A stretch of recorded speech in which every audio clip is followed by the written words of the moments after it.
ikaw, pre. Pasensya na, hindi ko sinasadya. Pasensya na talaga, pre.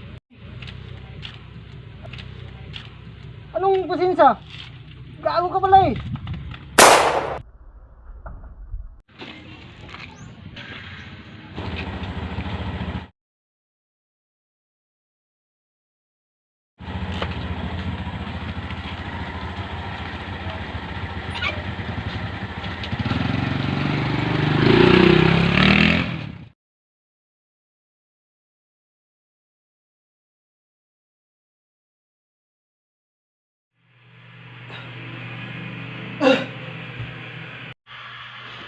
Gago ka pala eh.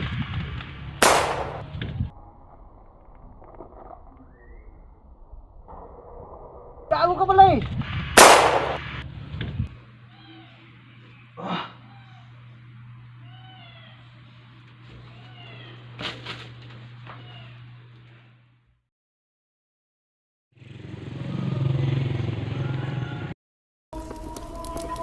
Gago ka pala eh.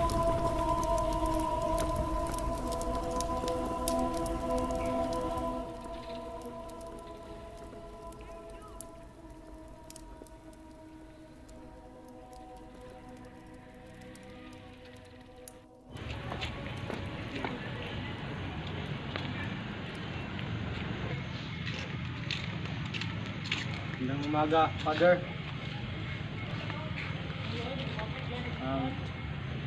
May pagtatapat lang sana ako, Father. Ano po yun, anak? Tungkol sa aking nagawang kasalanan. Sige anak, sumunod ka sa. Sige po, Father.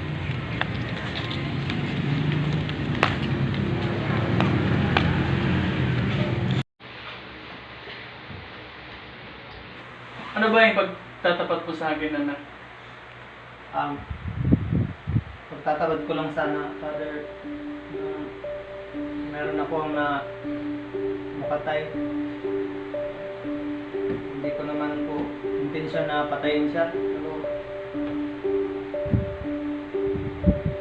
hindi ko po napigilan ang aking sarili. Okay, patuloy mo lang, anak. And start.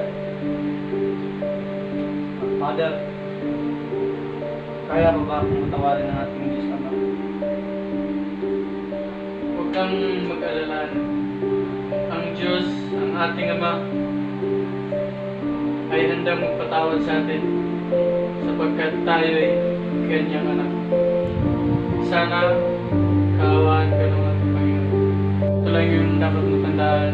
Ang Diyos nakapagpapatawad. Dapat kung ano man ang nagawa mong mali ay dapat magsisi ka at hindi mo na dapat gawin ito. Salamat, Father, sa iyong pusong kikinig sa aking sinabi sa iyo. Ito lang yun, anak. Sana kaawaan ka ng Panginoon.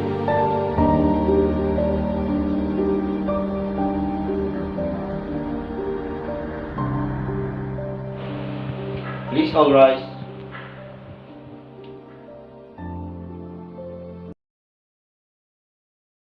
Okay, let's proceed to the first witness. Okay, raise your right hand. Do you swear that you will tell us the truth and nothing but the truth? I swear. Did you know the suspect? Yes, Your Honor. Did the confession happen inside the chapel, Father? Yes, Your Honor.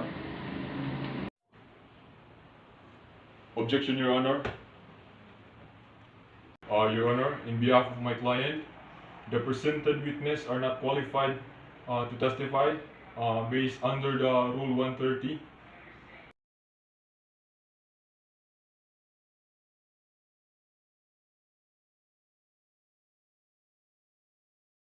In this scenario, we can see that the Rule 130, Section 24, Paragraph D applies. Under the rules, it says that, first, there must be relationship of priest and penitent. Second, there must be confession or advice given thereon by the priest to penitent. And last, The confession must have been made in the course of the discipline enjoined by the church to which the priest or religious belongs. Therefore, the priests in the scenario are not qualified or disqualified to testify as a witness